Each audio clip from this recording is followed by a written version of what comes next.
প্রখ্যাত সাহাবী হযরত আনাস ইবনে মালিক রাদিয়াল্লাহু তাআলা আনহু, যে আনাস রাদিয়াল্লাহু তাআলা আনহুকে আমার নবী মাঝে মাঝে ওনার ছেলে বলে ডাকতেন, ইয়া বুনাইয়া, হে আমার ছেলে।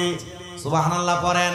আনাস ইবনে মালিক রাদিয়াল্লাহু তাআলা আনহু বলেন, কোন ব্যক্তি যদি দুনিয়ার জমিন থেকে কবরে যাইয়া কবরের জিন্দেগি আখিরাতের জিন্দেগিতে সফল করার জন্য সে যদি দুনিয়ার জমিনের মধ্যে আল্লাহ তাআলার কোরআন এবং রাসূলের হাদিস তালাশ করতে যাইয়া, অথবা আল্লাহ তাআলার কোরআন এবং রাসূলের হাদিস যারা জানে ওই জাননেওয়ালারে তালাশ করতে যায় তার জীবনটাকে তাদের প্রেমে ময়দানময় করে দেয়, তাহলে ওই ব্যক্তিটা ইন্তেকাল করার পরে যাকে ভালোবাসে দুনিয়ার জমিন থেকে কবরে যাবে তার সঙ্গে তার হাসর নসর হবে। আমার মুসলমান ইমানদারেরা, আজকের মাহফিল মগবাজার দরবার শরীফের হযরতে হামিদুল্লাহ পীর সাহেব হুজুর কেবলা, প্রখ্যাত শাহজাদা হযরতে হাফেজ মাওলানা হাবিবুল্লাহ বাগদাদী পীর সাহেব হুজুর কেবলা শুভাগমন উপলক্ষে আপনারা যারা মগবাজার দরবার শরীফের ভক্তবৃন্দ জাকেরান আশেকান আছেন, আপনারা বলেন মগবাজার দরবার শরীফের হক্কানি পীর মাশায়েখদের অনুসরণের মাধ্যমে আমরা যদি তাদের নেক আমলগুলো অনুকরণের মাধ্যমে তারা যেমন ভাবে চলে তাদের চলাকে অনুসরণ কইরা আমরা যদি কবরে যাইতে পারি, আল্লাহ তাআলা এমন হক্কানি পীরদের সাথে আমাদের হাসর নসর করবেন, এই বিশ্বাস আমাদের আছে না নাই? গভীর মনোযোগ দিবেন। এমন একজন হক্কানি পীর জিনার নাম হযরত আব্দুল্লাহ মারুফ কারখী রহমাতুল্লাহ আলাইহি। জিনার জন্ম হয়েছিল মক্কা নগরীতে, কিন্তু ওনার বাড়ি ছিল কারখ নামক এলাকায়। হযরত মারুফ মক্কাতে জন্ম নিলেও তিনি মুসলমান ছিলেন না, তিনি ছিলেন খ্রিস্টান ধর্মের মানুষ। বলেন কোন ধর্মের মানুষ? তিনি ছিলেন খ্রিস্টান ধর্মের মানুষ। হযরত আব্দুল্লাহ মারুফ কারখী খ্রিস্টান ধর্মের মানুষ হইয়াও আরবের জমিনে মদিনা শরীফের পাশে একটা মসজিদ আছে, যে মসজিদের নাম হলো মসজিদে কুবা, যে মসজিদের মধ্যে 2 রাকাত নামাজ পড়লে একজন মানুষের আমল নামার মধ্যে একটা উমরা হজের সওয়াব হয়। সুবহানাল্লাহ, টা জোরে বলবেন না? আরো জোরে বলেন না সুবহানাল্লাহ। ওই কুবা মসজিদ যেই জায়গায় অবস্থিত ওই জায়গাটার নাম হলো হেজাজ এলাকা, যে জায়গায় আমার নবীজির নানির বাড়ি ছিল। মারহাবা কন্যা বাবা। যে জায়গার মধ্যে আমার নবীর নানির বাড়ি ছিল, হযরতে ওহাব জোহরীর বাড়ি, সে জায়গায় ওই কুবা মসজিদের একবারে দরজা বরাবর পেছনের অংশে একটা কূপ আছে, যে কূপের নাম হলো ওই কূপের নাম হলো বীরে গার্স। যে বীরে গার্সের পানি দিয়ে আমার নবী ওযু বানাইতেন। আমার নবী দুনিয়া থেকে পর্দা গ্রহণ করার পরে এই বীরে গার্সের পানি দিয়ে আমার নবীকে গোসল মোবারক দেয়া হয়েছিল। এটার একটু কর্নার বরাবর তাকাইলে বাম দিকে হযরতে ওসমান জিন নূরাইন রাদিয়াল্লাহু তাআলা আনহুর খেজুরের বাগান। ওই জায়গার মধ্যে আমার নবী রাহমাতুল লিল আলামিন নবীজির আশেক মারুফ কারখী খ্রিস্টান যখন ছিলেন উনি অবস্থান করলেন। তিনি বলেন, ওসমান রাদিয়াল্লাহু তাআলা আনহুর খেজুর বাগানের কাছে যখন আমি যাইতাম, আমি দেখতাম মদিনার প্রখ্যাত উলামায়ে কেরামরা ওই খেজুর বাগানের নিচে বইসা কোরআন এবং হাদিসের এলেম দরস দিতেছেন এবং নিতেছেন। মারহাবা বলেন না মারহাবা। আমি এমন অবস্থা দেখাম, সেই জায়গার মধ্যে দাঁড়াইলাম, আমি দেখলাম তারা ইসলাম ধর্মের উদাত্ততা বর্ণনা করতেছে। আমি এটা দেখাম, আমি মারুফের কাছে বড় ভালো লাগলো। আমি মারুফের বয়স তখন মাত্র 8 বছর। জোরে বলেন না বাবা, কয় বছর? 8 বছর বয়সের মারুফ ইসলাম ধর্মের বাণীগুলা শুইনা আমি দৌড়াইয়া আমার আম্মার কাছে গেলাম। আমি আমার মার কাছে যাইয়া মদিনা শরীফ থেকে একবারে পাশে যাই এলাকা, ওই এলাকা বেলাল মসজিদের পাশে অবস্থিত। আমি মারুফ কারখীর আব্বা জান সে জায়গার মধ্যে মাছের ব্যবসা করত। এখনো ঠিক ওই জায়গাটার ভিতরে মদিনা শরীফে বড় বড় মাছ ভাজি করে বুনা করে বিক্রি করে। আমি গতকালকে এই ঘটনাটা পড়তে দেখি, আরে এই জায়গাতে ঘুরে চলে আসলাম। এত সুন্দর আরামদায়ক জায়গা, যে জায়গায় বড় আল্লাহর ওলিদের মূল একটা মার্কাজ ছিল, মারহাবা কর না কেন? আল্লাহর ওলিরা ওইখানে কেন মার্কাজ বানাইতেন জানেন? এখনে না সুন্দর রাস্তা হইছে চলার জন্য, একবারে ঠিক বেলাল মসজিদ থেকে মদিনা শরীফ পর্যন্ত অনেক সুন্দর হয়েছে। আগে পাহাড়ি এবড়ো জায়গা ছিল, তবুও এই জায়গা পর্যন্ত যখন যাইতেন তাদের জন্য মদিনায় মসজিদে নববীতে নবীজির পেছনে নামাজ আদায় করাটা সহজ হয়ে যাইত। তিনি বলেন আমি কুবা মসজিদের কাছ থেকে আমার মার কাছে এসে বললাম, না আপনি আমাকে বলেন আমি যেন ইসলাম ধর্ম গ্রহণ করি। মা বললেন, বাবা তুমি যদি ইসলাম ধর্ম গ্রহণ করো তোমার বাপ দাদার খ্রিস্টান ধর্ম পানির সাথে ধুলির সাথে হয়ে যাবে, মাটির সাথে। বাবা না না না, ইসলাম ধর্ম গ্রহণ করা যাবে না। হযরতে আব্দুল্লাহ মারুফ কারকি বলেন, আমি আমার মায়ের আদেশটা শুনতে পারলাম না, কারণ মা জননী যত আদেশ করবে সব আদেশ মানা যাবে, কিন্তু যদি কোনো কুফরি করার কথা বলে, যদি ইসলাম থেকে সরে যাওয়ার কথা বলে, ততক্ষণ আর মার কথাও শোনা যাবে না। এই কুফরি ছাড়া সব জায়গায় ওই মা বাবাকে সম্মান করা লাগবে রে বাবারাম।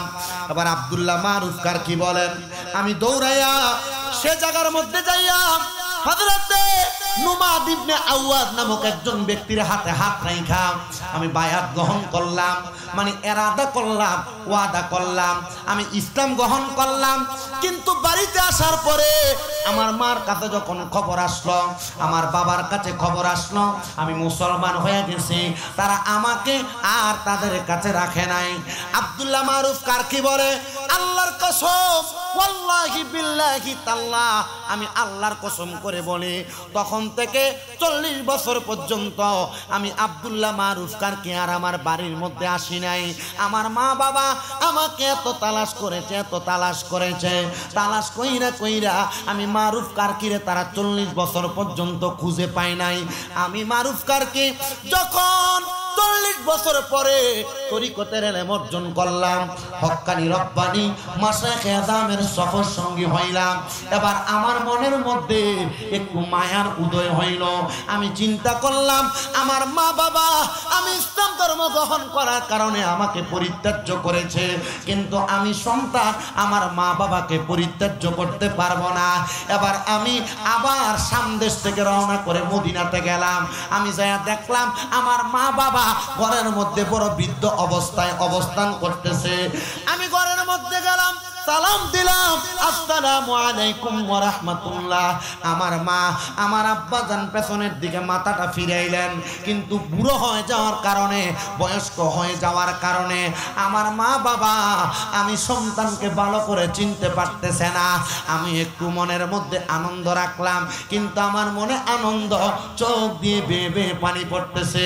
আনন্দে চোখের পানি আসলে মনে করবেন আল্লাহ খুশি হয়েছে, সুবহানাল্লাহ। আব্দুল্লাহ মারুফ কারকি বলেন, আমি আমার মা বাবা দুইজনকে জিজ্ঞাসা করলাম, হে বৃদ্ধ বৃদ্ধ দুইজন মা বাবা, আপনাদের কাছে আমার একটা প্রশ্ন, আপনাদের চুল আপনাদের দাড়িগুলো পেকে গেছে, কিন্তু আপনাদের এমন অবস্থা কেন? বলে অন্য কোনো কারণ না, 40 বছর আগে আমাদের সন্তান ইসলাম কবুল করেছে, ইসলাম কবুল করার কারণে আমরা আমাদের সন্তানকে আমাদের কাছে জায়গা দেই নাই, সে আমাদের কাছ থেকে চলে গেছে।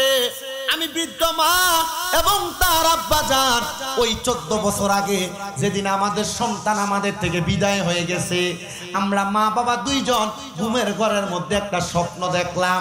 স্বপ্নের মধ্যে দেখলাম আমাদের সন্তান সুন্দর সুশীতল জান্নাতের একটা বাগানের মধ্যে হাঁটতেছে, আর তার ডাইনে বামে সামনে পেছনে রহমতের ফেরেশতারা পাহারা দিতেছে। আমরা এমন অবস্থা দেখা আমরা ঘুম ভাঙার পরে নিয়ত করলাম, যদি আমরা ওই সন্তানকে আরেকবার আমাদের সামনে পাই, আমরা আমাদের সন্তানের হাতে হাত রেখে কালিমা পড়ব, আমরা ইসলাম কবুল করব। হে বুড়ো মা বাবা, আপনারা কি ইসলাম এখনো কবুল করেন নাই? ওই মা বাবা বলে, না না না, আমরা এখনো পর্যন্ত ইসলাম কবুল করি নাই। বৃদ্ধ মা বাবা বলেছেন আমার সন্তানের হাতে হাত রেখে আমরা ইসলাম কবুল করব। ওই মা বাবার কাছে সন্তান ডাক দিয়ে বলে, ও আম্মা আব্বা, আমি হইলাম দীর্ঘ 40 বছর আগে হারিয়ে যাওয়া আপনাদের সন্তান আব্দুল্লাহ মারুফ কারকি, আপনাদের কি এখন আমাকে চিনতে পারছেন?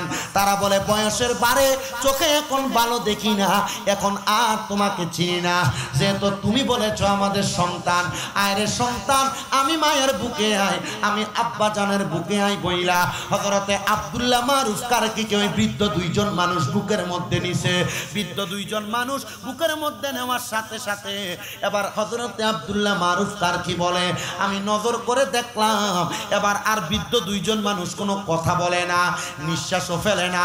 আমি হঠাৎ করে বৃদ্ধ দুইজন মানুষকে আমার ডান হাত এবং বাম হাতের মধ্যে নিলাম, আমি দেখলাম তাদের নিঃশ্বাস আর বের হয় না, তারা মনে হয় দুনিয়া থেকে ইন্তেকাল করেছে। পড়েন ইন্না লিল্লাহি ওয়া ইন্না ইলাইহি রাজিউন।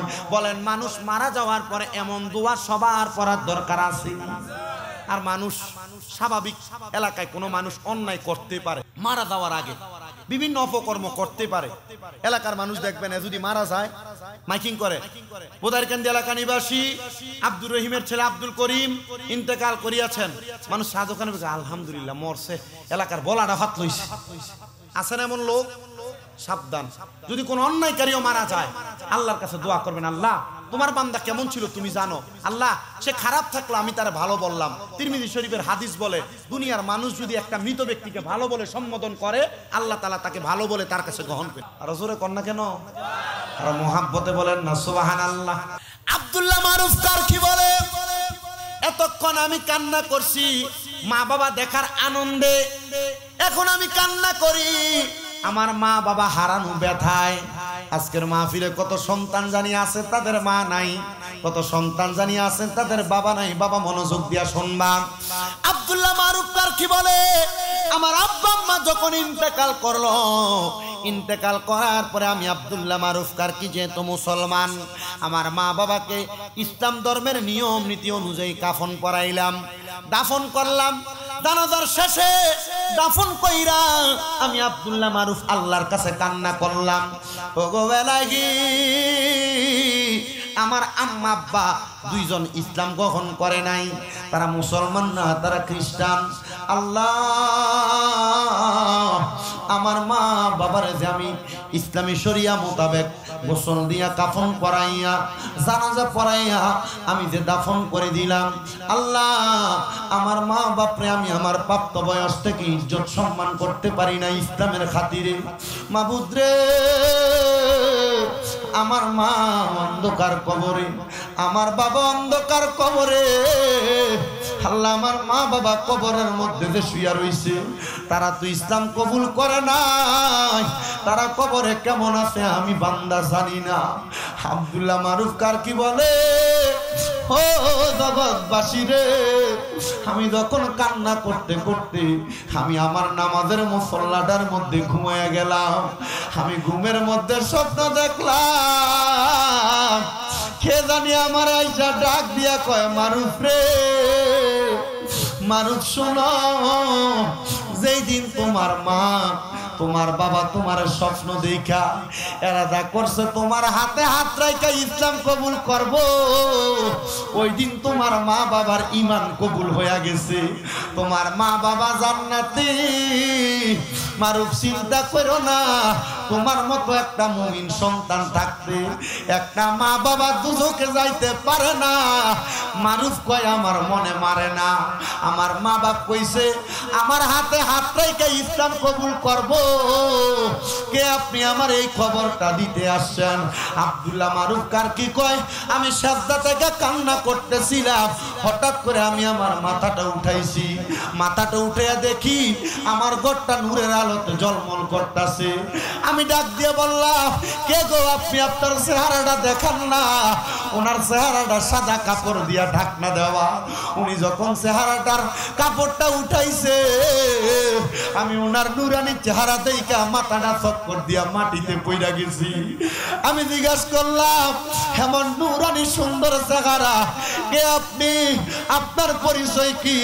তিনি আমারে কয় তুমি যেই নবীর প্রেমে পাগল হইয়া, ওই নবীর প্রেমে পাগল হইয়া যেই নবীর আশিক হইয়া ইসলাম কবুল করছো, আমি কইলাম সেই রাহমাতুল লিল আলামিন নবীজি।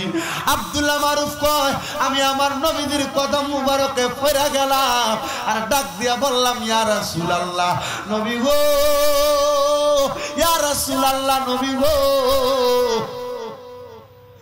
নবীজি আমার মা বাবা আমার হাতে হাত রাইখা ইসলাম কবুল করতে পারছে না। নবী গো সুযোগ আসেনি, আমি আমার মারে কালিমা পড়াইতে চাই। আমার নবী কয় মারুফ চোখটা খোলো, তোমার চোখের সামনে কে দাঁড়ায় রইছে? আব্দুল্লাহ মারুফ কয় আমি ঘুমের ঘরে স্বপ্নের মধ্যে দেখতাছি আমার নবীর সামনে আমার মা বাবা দুইজন হাজির হয়ে গেছে।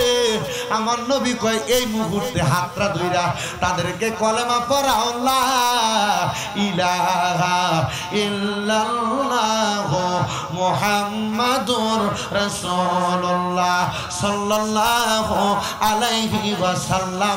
জবান খুলে উচ্চ কণ্ঠে জোরে জোরে পড়েন সুবহানাল্লাহ। হযরত আব্দুল্লাহ মারুফ কারকে বলে আমি ঘুমের ঘরে স্বপ্নে আমার মা জননীরে ইসলাম ধর্ম গ্রহণ করাইলাম, আমার আব্বা জানরে ইসলাম ধর্ম গ্রহণ করাইলাম। এবার আমিও দেখলাম আমার মা বাবা দুইজন জান্নাতের মধ্যে দামি দামি খাবার নিয়ে বসে আছে। আমি আমার মা বাবা দুইজনকে জিজ্ঞাসা করলাম, ওগো মা ওগো আব্বা জান আপনারা কবরে এত দামি খাবার কেমনে পাইলেন? মা বাবা দুইজন উত্তর দেয়, তোমার মতো একটা নেককা সন্তান দুনিয়াতে থাকতে আমরা মা বাবা তো দুনিয়ার জমিনের মধ্যে সাধারণভাবে থাকতে পারি না। কবরে আসার পরে আমার আল্লাহ তাআলা তুমি নেককার সন্তানের কারণে আমরা মা বাপরে সুন্দর সুন্দর খাবার দান করছে। ও বাবা আব্দুল্লাহ মারুফ কারকির মতো ব্যক্তি যদি নেককার সাহাবায়ে কেরাম এবং আউলিয়া কেরামের সোহবতে যাইয়া ওসমান জিন নুরাইন রাদিয়াল্লাহু তাআলা আনহুর খেজুর বাগানে মদিনার নবীর আশিক অন্যান্য উলামায়ে কেরামের হাতে হাত রাইখা বায়াতে রাসূল গ্রহণ করার কারণে আব্দুল্লাহ মারুফ কারকির মা বাবার কবরের আযাব মাফ করাইতে পারে, আল্লাহ জান্নাত দিতে পারে।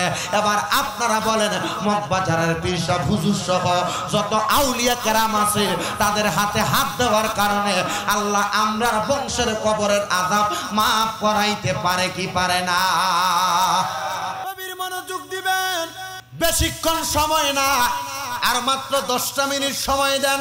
হযরত আব্দুল্লাহ মারুফ কারকি রাহমাতুল্লাহ আলাইহি উনি বলেন আমি আল্লাহ তাআলার কাছে আর দোয়া করা লাগে না, আল্লাহ মাফ করে দিছে।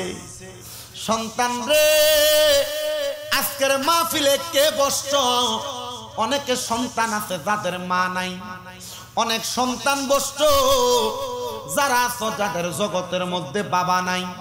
এ সন্তান সবার করজোড়ে আবদার জানাই, ওই মা বাপ যদি কবরের মধ্যে থাকে তরিকতের আমলগুলা সব সময় সকাল থেকে সন্ধ্যা পর্যন্ত করবা, আল্লাহর কাছে দোয়া করবা।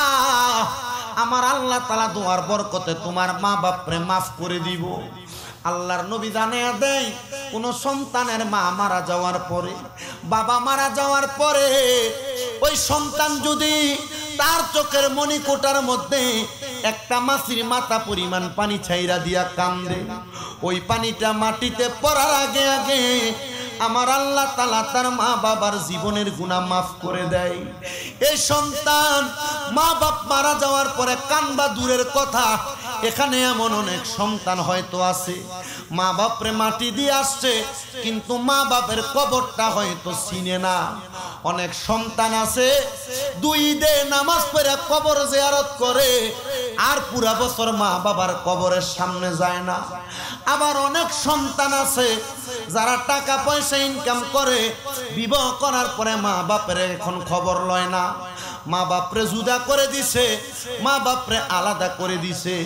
সন্তান কোন স্ত্রীর মায়ায় পইরা বাইয়ে বাইয়ে ঝগড়া কইরা মা বাপরে আলাদা করে দিছো।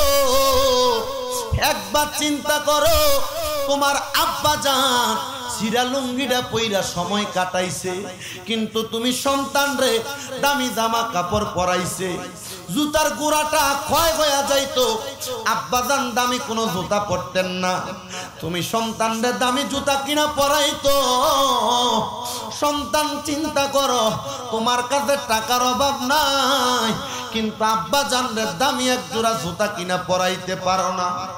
এই সন্তান তোমার মা সকাল বেলার খানাটা খাইতো না, পান্তা ভাত গুলা মা রাইখা দিত।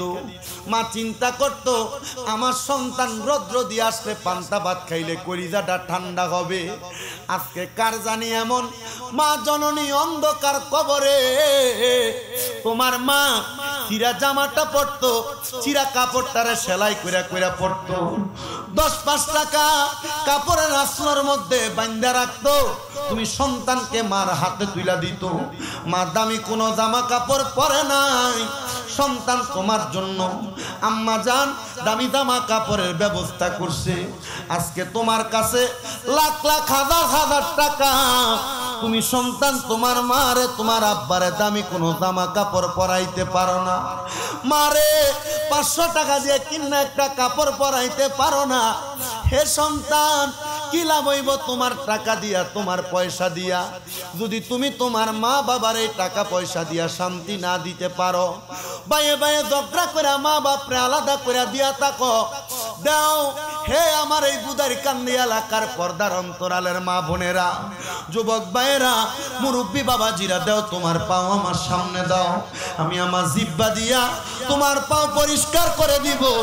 ওয়াদা করো মগবাজারের পীর সাহেব হুজুরের মাহফিলে বইসা এখান থেকে বাড়িতে যাইয়া আম্মা আব্বার পাটার মধ্যে ধরবা, ধরে বলবা, মা ও আব্বা জান, আপনাদেরকে আলাদা করে দিছি, ধমক দিয়ে কথা বলছি, আমরারে মাফ কইরা দে। যতক্ষণ পর্যন্ত তোমার মা বাবা তোমারে মাফ না করে দিবে, ততক্ষণ পর্যন্ত তুমি তোমার মা বাবার কদম ছাড়বা না। বলো হুজুর কেন? হে সন্তান, আমার ওয়াজ শুনিয়া শুধু আমার না, আমার চাইতে আমার উস্তাদুল আসাতেজা যারা, তাদের ওয়াজ মাহফিল শুনবা, এমন 100-150 মাহফিল শুনবা, বাড়িতে মা বাবার কলিজায় আঘাত দিয়ে আসবা, লাভ হবে না, লাভ হবে না। আজকের মাহফিল কবুল হবে কি হবে না এটার গ্যারান্টি কেউ দিতে পারবে না। তবে আমি শামীম রাজা ছোট্ট একটা গ্যারান্টি দিয়া যায়, আগামীকালকে যখন দেখবা এই বুদারকান্দি এলাকার দাড়ি পাকা বুড়ো বুড়ো বাবারা দোকানে বইসা বইসা বলতেছে, শামীম রাজার ওয়াজ শুইনা আমার সন্তান বাড়িতে আইসা আমি আব্বা জানের পায়ের মধ্যে ধরে মাপ চাইছে। মা বোনের একজন আর একজনে বলে, শামীম রাজার ওয়াজ শুইনা আমার সন্তান আমি মার পায়ের মধ্যে ধরে মাপ চাইছে। তাহলে মনে করবা মাহফিলটা সফল হয়ে গেছে। বলে হুজুর কেন? কারণ সন্তান ওই মা বাবার পায়ের মধ্যে ধরলে তোমার দাম কমবে না, সম্মান কমবে না। সন্তান বলে হুজুর আমি তো মা বাবার লগে কোনো অন্যায় করি নাই, আমিও কি মা বাবার পায়ের মধ্যে ধরব নাকি? এই সন্তান শুধু পায়ের মধ্যে ধরা নয়, মাঝে মাঝে সুযোগ পাইলে আম্মা আব্বার পায়ের মধ্যে চুমা দিবা। বলে হুজুর কেন? কারণ আম্মা আব্বার কদমে চুমা দিলে, কদম বুসি করলে আল্লাহর জান্নাতের চৌকাটে চুমা দেওয়ার সওয়াব পাওয়া যায়।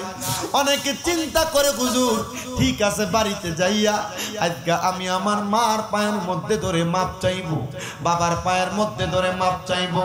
আর অনেকে চিন্তা করে হুজুর যাদের বাড়িতে আব্বাই আছে তারা বাড়িতে যাইয়া বাবার পায়ে ধরে মাপ চাইব। আমার তো বাবা নাই, আমি কার পায়ে ধরে মাপ চাইব?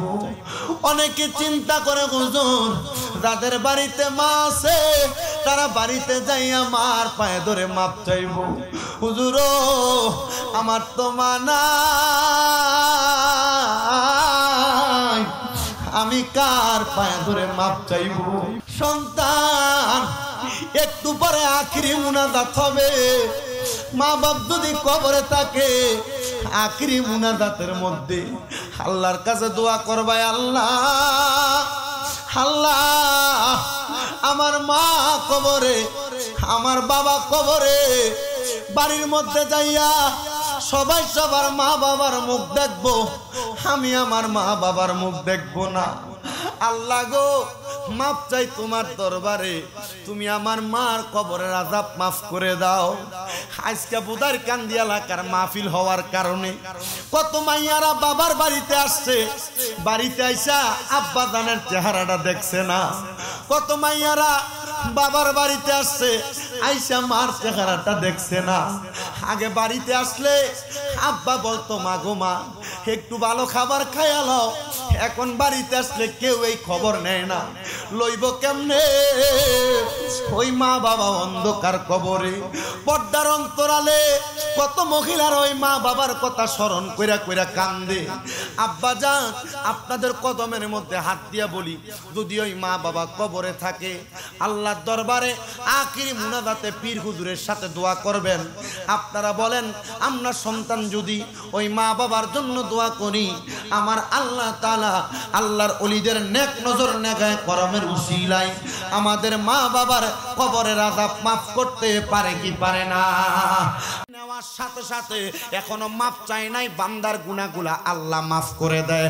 আব্দুল্লাহ ইবনে আব্বাস রাদিয়াল্লাহু তাআলা আনহু চোখ মোবারকের পানিগুলা ছেড়ে দিয়ে কান্দে আর ডাক দিয়া বলে, ইয়া রাসূলুল্লাহ, ইয়া হাবিবাল্লাহ, নবী গো, আপনার উম্মতের গুনাহ মাফ করবে এমন অনেক উম্মত থাকবে যারা দুনিয়ার জমিনে গুনাহ করতে করতে তারা মাফ চাওয়ার কথা ভুলে যাবে, তওবা করার কথা ভুলে যাবে।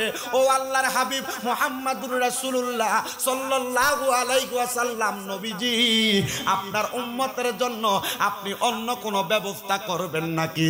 আমার রাসূল সাল্লাল্লাহু আলাইহি ওয়াসাল্লাম নবী জানায়া দেয়, দুনিয়ার জমিনে আমি নবীর উম্মতেরা যদি জীবনের গুনাহগুলা গোপন রাখার জন্য, গুনাহগুলা গোপনে করার কারণে, গোপনে গোপনে ক্ষমা প্রার্থনা করার জন্য আল্লাহ তাআলার দরবারে 1 নাম্বার হালাল খাবার খায়া, 2 নাম্বার 5 ওয়াক্ত নামাজ পড়া, 3 নাম্বার তেলাওয়াতুল কোরআন, আল্লাহর কোরআনুল কারীমের তেলাওয়াতের মাধ্যমে বান্দা যখন আমার আল্লাহ তাআলার কাছে ক্ষমা প্রার্থনা করবে, গভীর রজনীতে সালাতুত তাহাজ্জুদের নামাজের ওয়াক্ত বেলায় বান্দা যখন চোখের পানি ফালায়া কাঁদবে, আমার আল্লাহ তাআলা বান্দা যেমন গোপনে গুনাহ করেছে বান্দার গুনাহগুলা গোপনে গোপনে মাফ করে দিবে। আসেন বাবারা, মনে মনে আরাধনা করি, কোনোদিন হারাম খাবারের দিকে আমরা কদম বাড়াইব না, হারামের দিকে নজর দিব না, কোনোদিন আমরা আল্লাহ তাআলার ইবাদত ছাড়ব না, বেশি বেশি আল্লাহর কোরআনুল কারীমের তেলাওয়াত করব। আপনারা বলেন, বেশি বেশি কোরআনুল কারীমের তেলাওয়াত, হারাম ত্যাগ করা, আল্লাহর ইবাদত করা, আল্লাহ তাআলার কাছে সালাতুত তাহাজ্জুদ নামাজের ওয়াক্তে উইঠা কান্না কইরা জীবনের গুনাহ আমরা সবাই মাফ করাইতে চাই কি চাই না? আসতে বললেন, চাই কি চাই না? ও মুসলমান, আসেন সর্বপ্রথম যেই কথা বললাম হালাল খাওয়া, এটাও রাখলাম, হালালও খাইবেন, হারাম বর্জন করবেন, আল্লাহর ইবাদত করবেন। কিন্তু তৃতীয় নাম্বার যেই কথাটা বললাম, আল্লাহ তাআলার কোরআনুল কারীম তেলাওয়াতটা বেশি করে করবেন।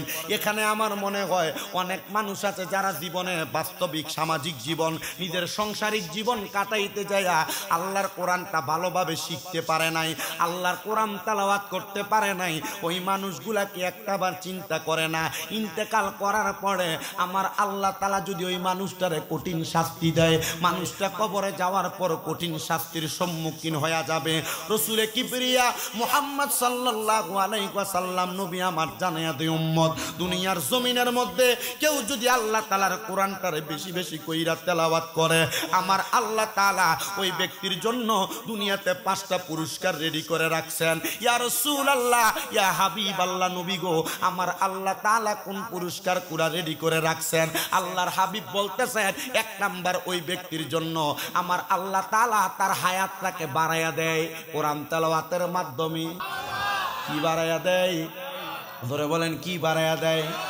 যদি এই বুদাইর কামদি এলাকার কোন মানুষ হার্ট অ্যাটাক করে, কোন মানুষ স্ট্রোকের রোগী হয়ে যায়, ওই মানুষটাকে বাঁচানোর জন্য, লাইফ সাপোর্টে দেওয়ার জন্য ঢাকা শহরের মধ্যে সর্বনিম্ন 65,000 থেকে 1,10,000 টাকা পর্যন্ত আইসিইউর বিল আসে, মাত্র 24 ঘন্টার বিল। কিন্তু আল্লাহর কোন বান্দা যখন আল্লাহ তাআলার কোরআনুল কারীম তেলাওয়াত করে, আমার আল্লাহ তাআলা বান্দার হায়াতের বাজেটটা বাড়ায়া দেয়।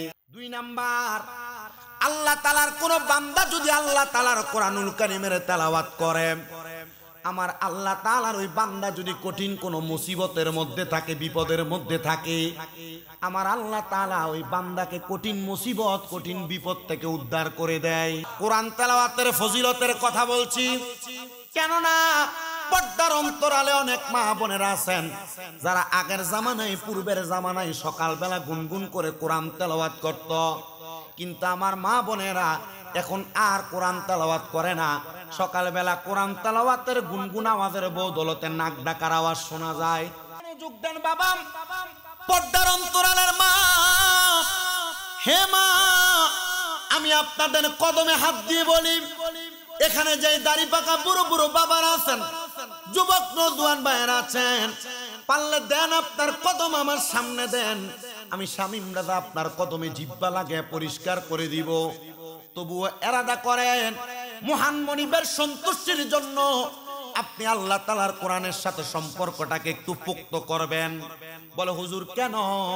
কারণ আপনি যদি আল্লাহর সঙ্গে সম্পর্কটা পোক্ত না করতে পারেন, আপনি দুনিয়াও হারাইবেন, আখিরাতও হারাইবেন।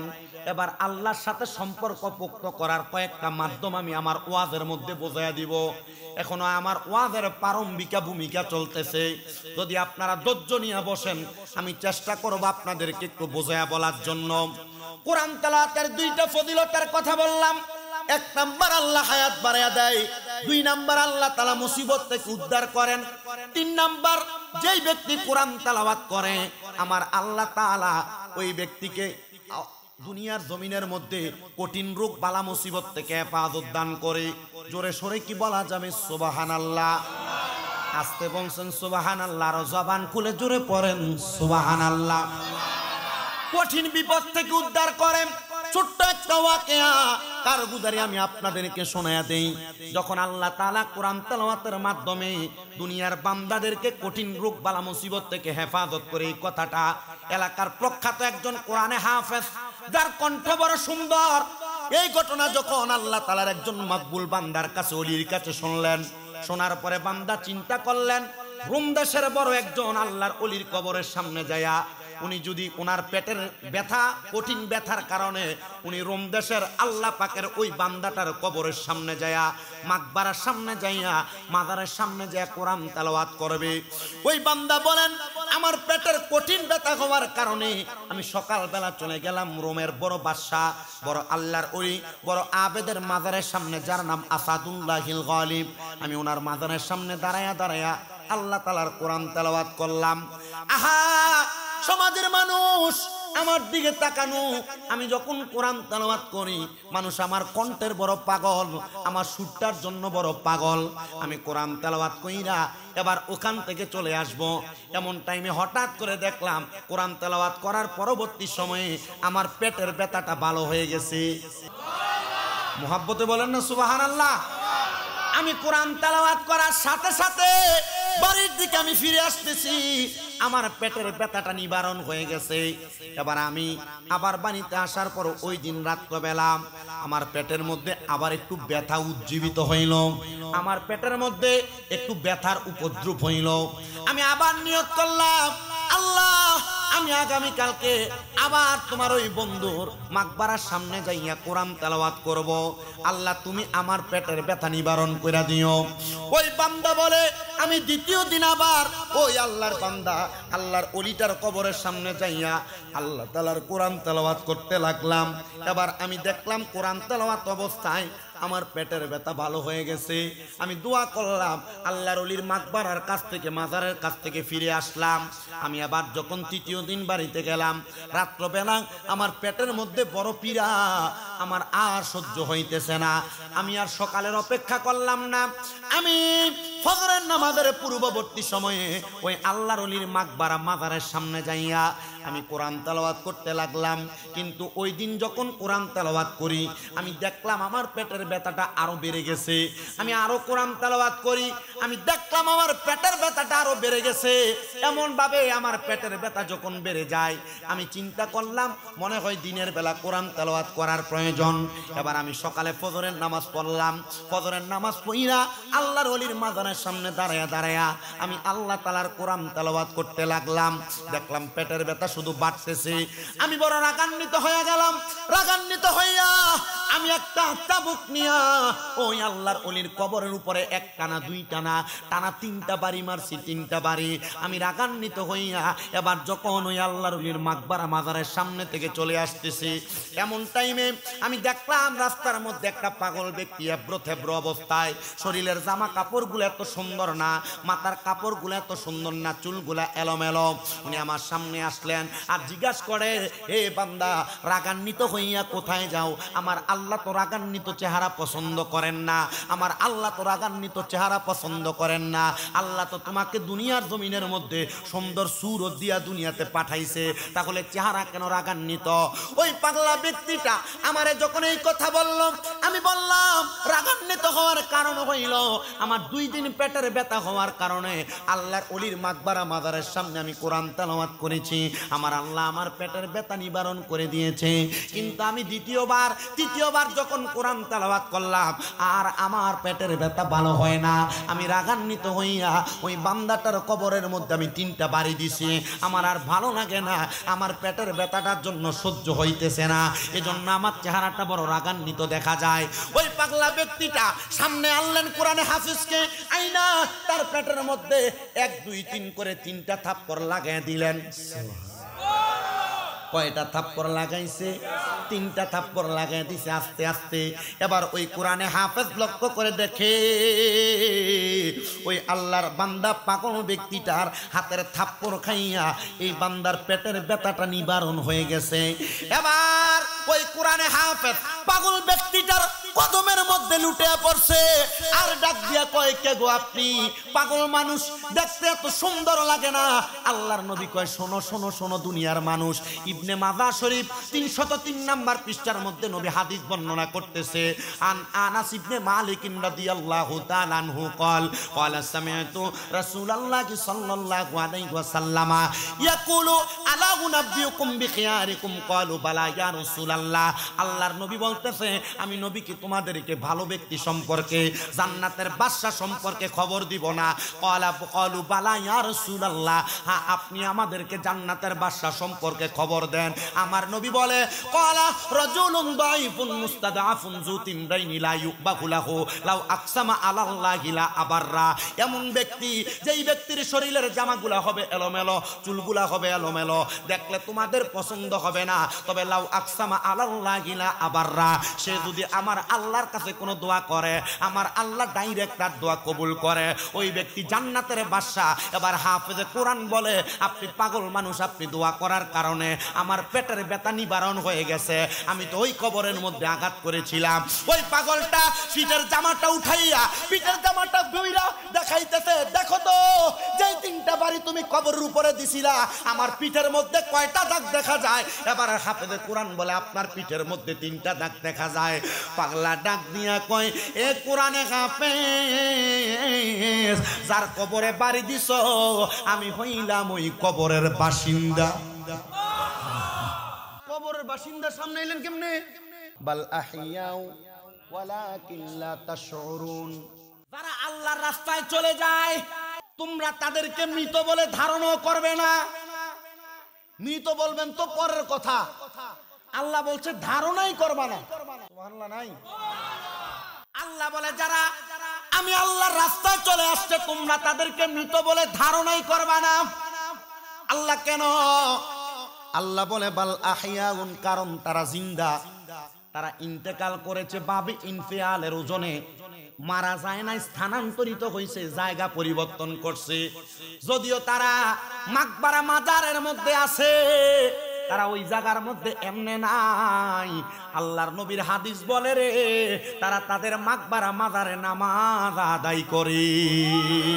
আর জবান খুলে বলেন না সুবহানাল্লাহ। ওরে খুঁজলে পাবি প্রাণ মুর্শিদ রে, আরে তালাশ করলে মন মাজারে রে। ওরে জিন্দায়লি আছে যার মাজার, বলেন জিন্দায়লি আছে যার মাজার, শোনো প্রমাণে তার মিলায় যারা আউলিয়ার বাজার, বলেন মিলায় যারা আউলিয়ার বাজার, তারা ইমানদার, মিলায় যারা আউলিয়ার বাজার। অলিরা মরে না বাইরে শয়নে জিন্দা রইয়াছে, কোরআনে আল্লাহ দেয় প্রমাণ, বলেন কোরআনে আল্লাহ দেয় প্রমাণ।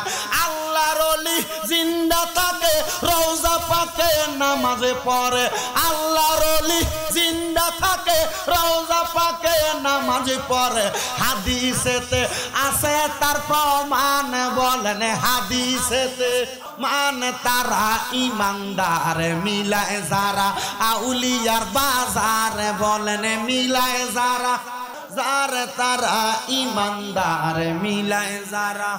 তো যেই কথা বলতেছিলাম কোরআনে হাফিজকে পাগলা ব্যক্তি পিঠটার উল্টে দেখা দিয়ে কয় কবরে বাড়ি দিছিল কয়টা বলে 3টা আমার ফিটে দাগ দেখা যায় কয়টা বলে 3টা এ পাগলা তুমি কি আমারে চিনতে পারো হুজুর ও না সরি এই কথা পড়ে কোরআনের আয়াতের অর্ধেক বলছিল আল্লাহ বলছে আল্লাহর ওলিরা মরা না কি জিন্দা বালা হিয়াউন তারা হলো জিন্দা আল্লাহ কয় যারা মরা বলে ওয়ালাকিন লা তাশউরুন এরা নির্বোধ এরা বোকা এরা বোঝে না এজন্য তারা মরা বলে।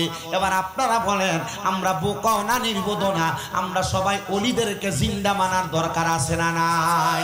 এটা আমাদের কথা না কথা কার? আল্লাহ। জোরে বলেন কার?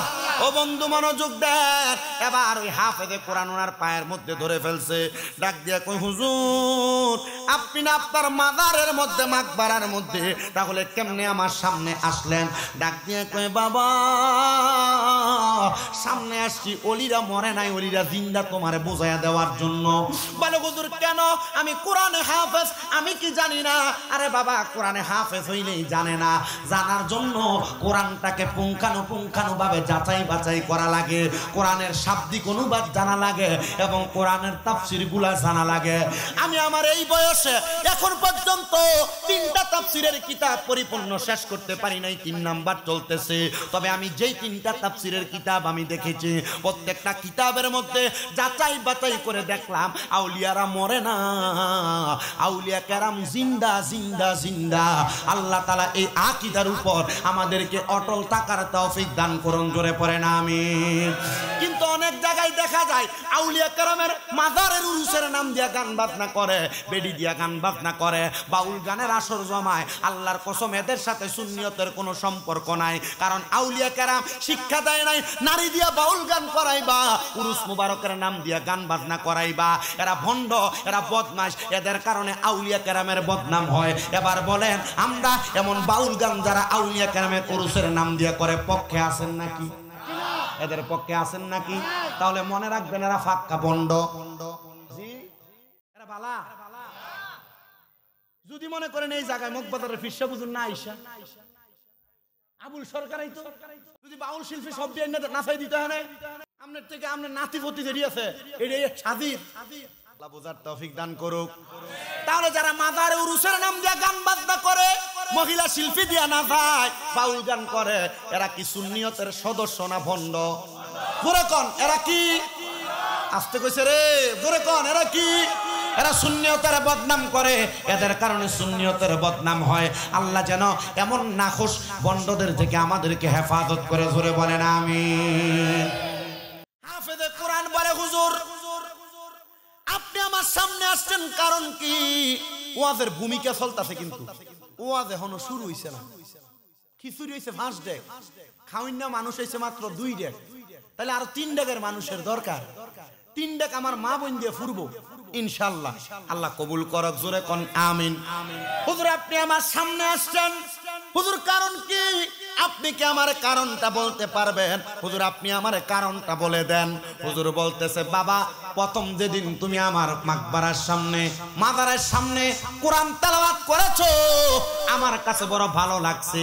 আমি আল্লাহর কাছে দোয়া করলাম আল্লাহ যে হাফেজে কোরআনের কণ্ঠ এত সুন্দর, তেলাওয়াত এত সুন্দর, তুমি তার পেটের ব্যথাটা নিবারণ করে দাও।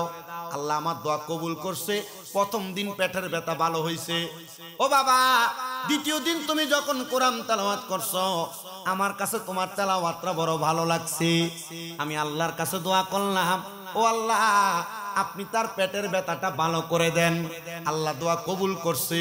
এবার বলেন ওলিরা দোয়া করলে আল্লাহ দোয়া কবুল করে কি করে না? মারহাবা। এ আকীদা আসেনি, এ বিশ্বাস আসেনি, ইমানদার বলে হুজুর আমি তৃতীয় দিনও তো কোরআন তেলাওয়াত করলাম, তখন কেন ব্যথা ভালো হইল না? হুজুর তখন কেন আমার পেটের ব্যথা বেড়ে গেছে? হুজুর উত্তর দেয় বাবা তোমার কোরআন তেলাওয়াতের গলাটা এত সুন্দর, তোমার তেলাওয়াত এত মজা লাগে, আমি চিন্তা করলাম তোমার যদি এখন আল্লাহর কাছে দোয়া করি পেটের ব্যথা ভালো করে দেওয়ার জন্য, তুমি আমার কাছে তেলাওয়াত কইরা পেটের ব্যথা ভালো হইলে তেলাওয়াত খতম কইরা চলে যাইবা। আমি আল্লাহরে কইছি, আল্লাহ তুমি তার পেটের ব্যথাটা আর একটু বাড়ায়া দাও, সে যেন আমার মাকবারা মাজারের সামনে একটু বেশি করে কোরআন তেলাওয়াত করে। আপনারা কিফটামি করে সুবহানাল্লাহ। আল্লাহর নবী বলছে দুনিয়ার জমিনে কোন মানুষ যদি সুবহানাল্লাহ, আলহামদুলিল্লাহ, লা ইলাহা ইল্লাল্লাহ 99 বার 33 বার করে 3 বার পয়রা লা ইলাহা ইল্লাল্লাহু ওয়াহদাহু লা শারীকা লাহু লাহুল মুলকু ওয়া লাহুল হামদু ইউহয়ী ওয়া ইউমীতু ওয়া হুয়া আলা কুল্লি শাইইন কাদির, এই দোয়াটা পড়ে আল্লাহ তাআলার ওই বান্দার যদি সমুদ্রের ফেনার পরিমাণ গুনাহ থাকে আল্লাহ তাআলা মাফ করে দেন। আপনারা দি সুবহানাল্লাহ মুন্ডাগুলো একটু আস্তে করে সাইড করে দেন ইনশাআল্লাহ, তাহলে আমার ভাইদের দাঁড়াইতে সুবিধা হবে। আরেকটা লাল হুন্ডা আছে কার জানিও পাইছি আরটিআর লয়ে যান তাড়াতাড়ি। তোমরা দাঁড়াই হনো বই তো কইলে থাকবো, কারণ এতে টাইট ফিটিং ফ্যান ফিরে আছে, এ বইয়ে ফসরা বই করতে পারে না, বইব কেমনে? আল্লাহ কবুল করেন, জোরে পড়েন আমিন। ওই আবার কিপটামি করে আমিন কর, আরো জোরে বলেন আমিন, মুহাব্বতের আওয়াজে পড়েন আমিন। আমার মুসলমান ইমানদারেরা, ওই আল্লাহর ওলি বলে আমি আল্লাহর কাছে দোয়া করলাম, আল্লাহ তুমি তার পেটের ব্যথা বাড়ায়া দাও। আমার আল্লাহ পেটের ব্যথা বাড়াইয়া দিয়েছেন, আর বাড়াইয়া দেওয়ার কারণে আমার আল্লাহ তাআলা তুমি বান্দার পেটের ব্যথাটা যখন বাড়ছে, তুমি বান্দা কোরআন তেলাওয়াত একটু বেশি করে করছো, রাত্রেও করেছো সকালেও করেছো, কিন্তু আমি বুঝতে পারি নাই রে তুমি যে রাগান্বিত হয়ে আমার কবরের উপরে 2টা 3টা বাড়ি দিবা। এই জন্য যারে যা এখন থেকে আর কোনোদিন আল্লাহর ওলিদের সঙ্গে বেয়াদবি কইরো না, কারণ মনে রাখবা আল্লাহর ওলিদের সঙ্গে বেয়াদবি করলে আমার আল্লাহ বড় নারাজ হয়ে যায়, আর আল্লাহ যদি নারাজ হয় আল্লাহ ফেরাউনের মতো জুতা দিয়া বাইরে মারব, এরা দুনিয়াতে এমন শাস্তি পেয়ে মরব, এরা দুনিয়া হারাইব আখিরাতও হারাইব। এবার বলেন আমরা সবাই দুনিয়া এবং আখিরাতে তারা কি চাই কি চাই না? দুনিয়া এবং আখিরাতে তারাক্কি পাওয়ার জন্য 4টা মাধ্যম বলছি, বলেন কয়টা? যারা পরে আইছে তারা শুনে নাই, আবারও বলছি। 1 নাম্বার হালাল খাওয়া, 2 নাম্বার আল্লাহর ইবাদত করা, 3 নাম্বার তাহাজ্জুদের ইবাদত করা, 4 নাম্বার আল্লাহর কোরআন তেলাওয়াত করা। আল্লাহর কোরআন তেলাওয়াত করলে নবীজি বলছে তারে দুনিয়াতে 5টা নিয়ামত দেয়। কয়টা? 3 নাম্বার বলতে যে এই ঘটনার মধ্যে ঢুকছি। 1 নাম্বার হলো হায়াত বাড়ায়, 2 নাম্বার যদি মুসিবতে তাকে উদ্ধার করে, 3 নাম্বার কঠিন রোগ থাকলে কোরআন তেলাওয়াতের কারণে শেফা দান করে। আর আমরার এলাকার বুদার কান্দি সব বাঞ্ছারামপুরের বেটারা যদি কঠিন বিপদ আপদ থাকে, রোগ বালা মুসিবত থাকে, দোকানে যাইয়া স্টার সিগারেটটা ধরাই যায়, একটা টান মেরা দেয়, কারণ এ ঠিক কইতেছে না, উপরের দিকে স্যাপ মারলে নিজের কাছে করবো। এটা কথা বলেন, কথা কি সত্য না মিথ্যা?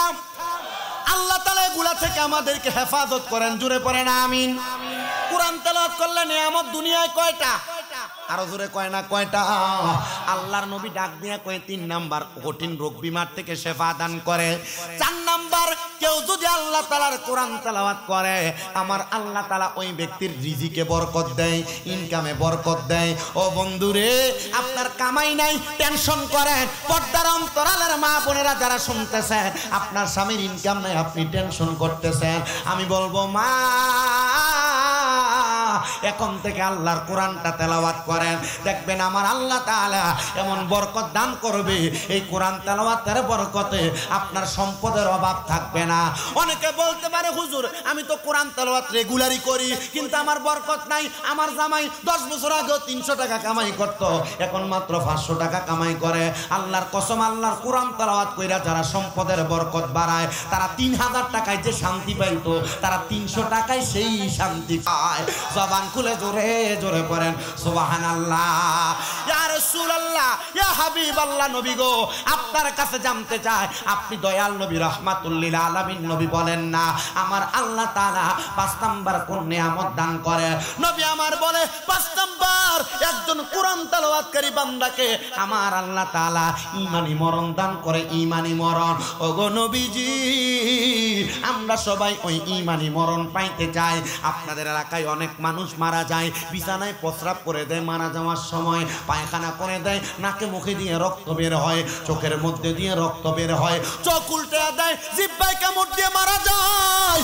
এটা ইমানি মরণ না রে বাবা, এটা বড় ইমানি মরণ না, এটা বড় কষ্ট পাওয়ার মরণ। কারণ আজরাইলের ভয়ঙ্কর চেহারা দেখা মারা যায়। ইয়া রাসূলুল্লাহ, নবী গো, ইমানি মরণ কোনটা আপনার কাছে জানতে চায়। আমার নবী বলে, ইমানদারের রূহ যখন কবজ করা হবে, ইমানদার বান্দা টের পাবে না। কারণ ইমানদারের বুকের মধ্যে যখন হাত দিবে আজরাইল, হাত দেওয়ার পরে বুকের মধ্যে থেকে আওয়াজ আসবে, রে আজরাইল, এই বুক দিয়ে রূহ কবজ করতে পারবা না। কারণ এই বুকের মধ্যে বান্দার আল্লাহ নবীর মুহাব্বত আছে। দুই নাম্বার, ইমানদার বান্দার চেহারার মধ্যে বিওয়াজিকার নূর, চেহারার মধ্যে যখন আঘাত করবে নূরওয়ালা চেহারায়, ইমানদার বান্দার চেহারা থেকে আওয়াজ আসবে, এ আজরাইল, এই চেহারা দিয়ে রূহ তো বাহির করতে পারবা না। আল্লাহ কেন? আল্লাহ কেন? তোমার বান্দা কয় চেহারা দিয়া নাকি রূহ বাহির করা যাবে না? বলবে বান্দা 5 ওয়াক্ত নামাজের সেজদা দিয়া এই কপালটা মাটির সঙ্গে লাগাইয়া আল্লাহকে সুবহানা রাব্বিয়াল আলা বলে সাক্ষী দিছে, এই জন্য বান্দার কপাল দিয়া রূহ বাহির করা সম্ভব না। মনোযোগ দেন, মনোযোগ। বান্দার ডান দিকে আজরাইল ফেরেশতা যখন হাত দিবে, বান্দার ডান দিক থেকে আওয়াজ আসবে, এ ফেরেশতা আজরাইল, ডান দিক থেকে তো রূহ কবজ করা সম্ভব না। আমি তো আজরাইল, যিনি আজরাইল, এই আজরাইলের কাজ কি করা? জোরে কোন? আজরাইল বুকে হাত দিল, নিতে পারলো না রূহ, মুখে হাত দিল, নিতে পারলো না রূহ, ডান দিকে হাত দেয়, ডান দিক থেকে আওয়াজ আসবে, আজরাইল, আমি হইলাম এই মুমিন বান্দার সাদকা,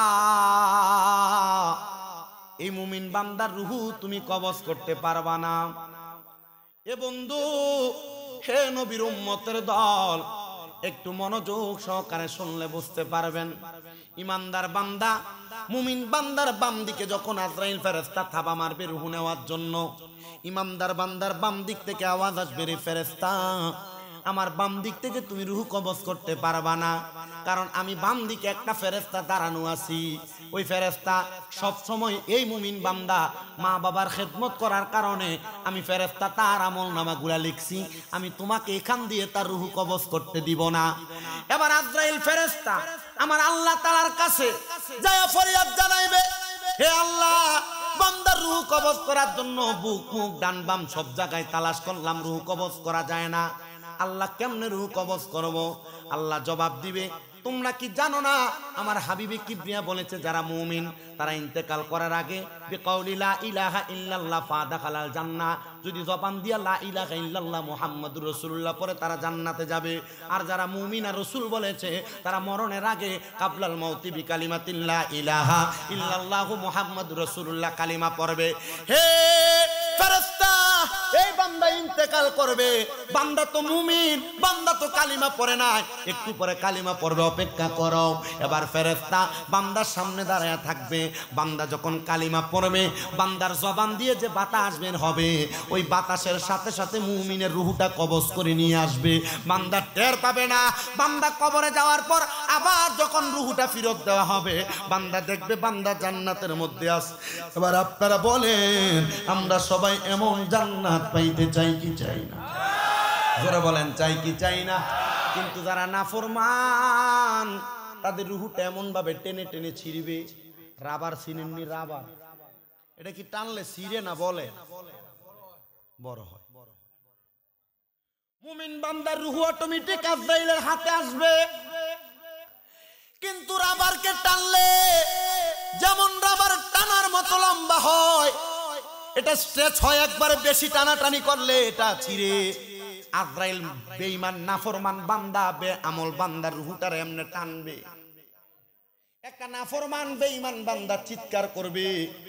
হাদিস শরীফ দেখলাম, হযরতে জাবির ইবনে সামুরা রাদিয়াল্লাহু তাআলা আনহু হাদিস বর্ণনা করে, সেখানে বলছে মুমিন বান্দা বেঈমান বান্দা ইন্তেকাল করলে আজরাইল যখন তার রূহটা কবজ করবে সে এমন ভাবে চিৎকার করে করে কান্না করবে, এমন ভাবে চিৎকার করে করে কান্না করবে, চিৎকার করে করে কান্না করলে জিন জাতি এবং মানুষ জাতি ছাড়া তার কান্নার আওয়াজ সবাই শুনবে।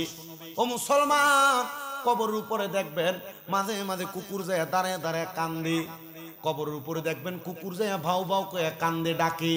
এটা কেন জানেন? কারণ কুকুরটা জিন জাতীয় না, মানুষ জাতীয় না, অন্য একটা মাখলুকাত। এই জন্যই কুকুরগুলা বুঝতে পারে এই কবরের মধ্যে কঠিন আযাব হইতেছে, বান্দার কবরের মানুষটা যিনি আছে তার কবরের মধ্যে কঠিন যন্ত্রণা দেওয়া হইতেছে। আল্লাহ তাআলা এমন নাফরমানি মৃত্যু থেকে আমাদেরকে হেফাজত করে মুমিনের মৃত্যু দান করুন, জোরে পড়েন আমিন। কোরআন তেলাওয়াত করলে 5টা নিয়ামত দুনিয়ায়। 1 নাম্বার হায়াত বৃদ্ধি, 2 নাম্বার মুসিবত থেকে মুক্তি, 3 নাম্বার রোগ মুক্তি, 4 নাম্বার রিজিক বৃদ্ধি, 5 নাম্বার ঈমানের মৃত্যু। আল্লাহ যেন আমাদেরকে এই সবগুলা নিয়ামত পাওয়ার তৌফিক দান করে। আসেন ওই নিয়ামত পাওয়ার জন্য আমরা মুহাব্বতে একটু আল্লাহ তাআলার কোরআনের তেলাওয়াত করি। ফি শান হাবিবিহি ওয়া মাহবুবিহি ওয়া মাশুকিহি মুখবিরাও ওয়া আমিরা ইন্নাল্লাহা ওয়া মালাইকাতাহু ইউসাল্লুনা আলান নাবিয়্যি ইয়া আইয়ুহাল্লাযীনা আমানু সাল্লু আলাইহি ওয়া সাল্লিমু তাসলিমা। আল্লাহুম্মা সাল্লি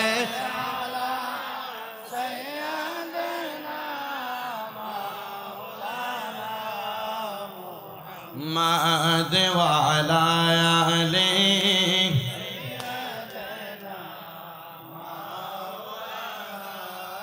আর জবান খুলে মুহাব্বতের আওয়াজে পড়েন আল্লাহুম্মা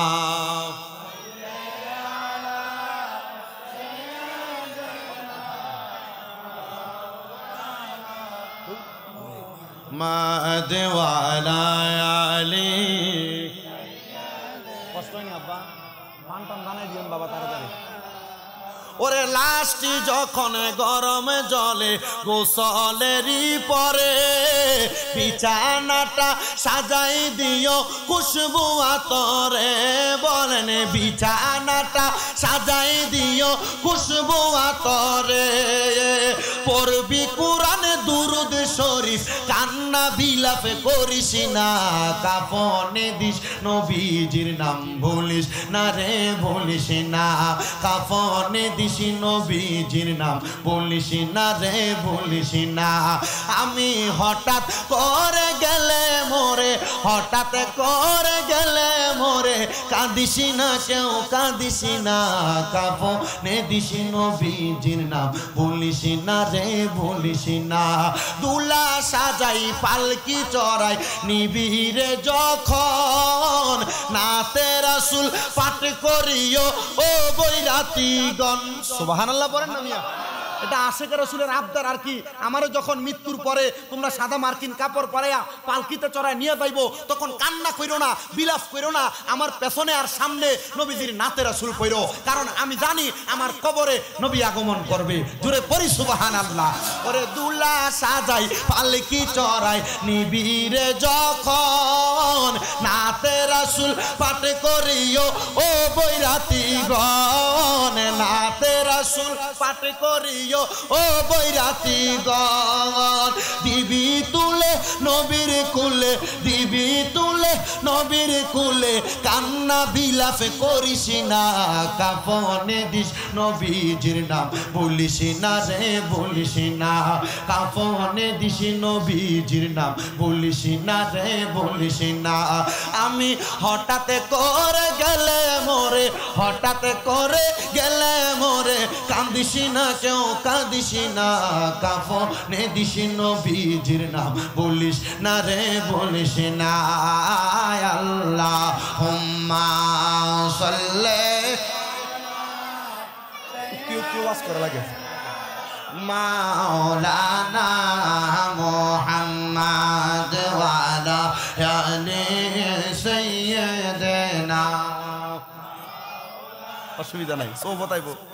মোহাম্মদ লা ইলাহা ইল্লাল্লাহ লা ইলাহা লা ইলাহা ইল্লাল্লাহ লা ইলাহা ইল্লাল্লাহ লা ইলাহা ইল্লাল্লাহ লা ইলাহা হাসবি রব্বি জাল্লাল আপরের মাফি কলবি নূরে মুহাম্মদ সাল্লাল্লাহু লা ইলাহা লা ইলাহা লা ইলাহা कायल हो मैं वलियों का अब्दुल कादर जिलानी का कायल हो मैं वलियों का हजरत खाजा अजमेर का मानतिए हर जब दिल से ये मानतिए हर जब दिल से ये जर जर पीरो मुर्शिद का ला इलाहा ला इलाहा ला इलाहा हाय रे नामाज रोजा सही रोना माँ बाবার খেদমত চাই রহনা আমার নবীর দরুদ চাই রহনা বল নবীর দরুদ বইল না আমার নবী তোমায় ভুলবে না লা ইলাহা লা ইলাহা হায়রে অনেক দূরে মাদিনা আমরা কেমনে যাব জানি না বুদার কান্দির মানুষ মদিনা যাইতে চাই কি চাই না কারা কারা মদিনা যাইতে চাই ডান হাত তুলে আমার আল্লাহকে দেখায় দেন আর জবান খুলে বাবা তকির একটা তাকবীর দাও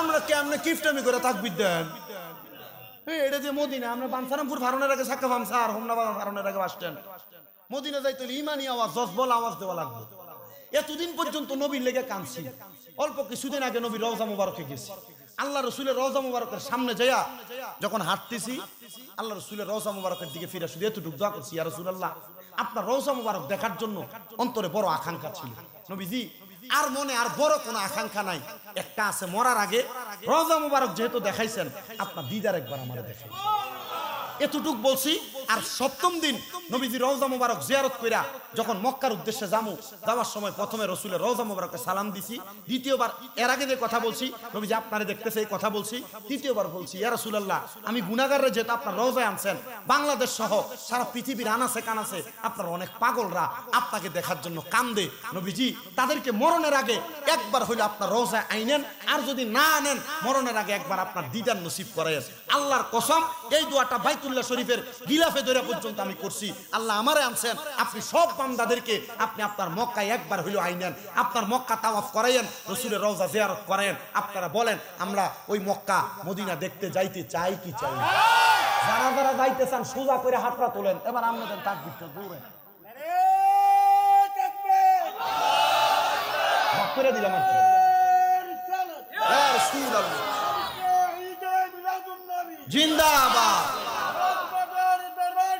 জিন্দাবাদ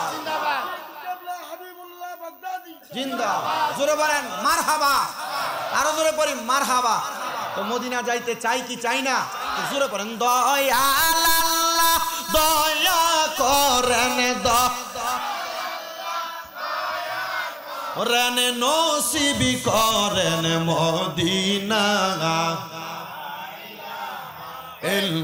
লা ইলাহা লা ইলাহা ইল্লাল্লাহ মুহাম্মাদুর মুহাম্মাদুর রাসূলুল্লাহ সাল্লাল্লাহু আলাইহি ওয়াসাল্লাম। আমার বাবা ভাইরা বন্ধুরা, আলোচনার প্রারম্ভিকার মধ্যে জীবনের গুনাহগুলো মাফ করানোর জন্য আমরা আফদালুজ যিকরি লা ইলাহা ইল্লাল্লাহ, সবচাইতে উত্তম জিকির লা ইলাহা ইল্লাল্লাহ পড়লাম। কিন্তু হযরতে আনাস ইবনে মালিক রাদিয়াল্লাহু তাআলা আনহু থেকে হাদিস দেখলাম আল্লাহ তাআলার 99টা নামের জিকির আছে। আমরা সবাই তো এই জিকিরটা জানি না। আল্লাহ তাআলার 99টা নামের জিকির যদি কেউ করে, যদি কেউ মুখস্থ করতে পারে, আল্লাহ তাআলা ওই বান্দার জীবনের গুনাহ মাফ করে দেয়। রাসূল বলতে, রাসূলকে অন্যান্য সাহাবায়ে কেরাম বলি, ইয়া রাসূলুল্লাহ, আপনার উম্মতের মধ্যে অনেকে অলস থাকবে নবী গো, তারা 99টা নাম মুখস্থ করতে পারবে না। নবী ঘোষণা দিয়েছে, কেউ যদি ইসমে আজম আল্লাহ নামটা তার জবান দিয়ে একবার পড়ে, 99টা নাম তার জবান দ্বারা পড়ার সওয়াব সে পেয়ে যাবে। এজন্য মুর্শিদের কথা স্মরণ করে নিজের কলবটাকে মুর্শিদের কলবের দিকে মুতাজ্জু করে, মুর্শিদের কলব ওই তরিকার ইমামদের দিকে মুতাজ্জু হয়ে যাবে। আর ওই তরিকার ইমামের কলবটা আমার রসুলের পাকের রওজা মুবারকের সাথে একটা মুতাজ্জু কানেকশন হয়ে যাবে। তখন আপনি যখন জিকির করবেন, আপনার জিকিরের ধাক্কা আল্লাহর আরশ আজিম পর্যন্ত লাগবে। এই জন্য চক্ষু বন্ধ করে দিয়ে মুহাব্বতে আমার আল্লাহ তাআলার একটু জিকির করেন।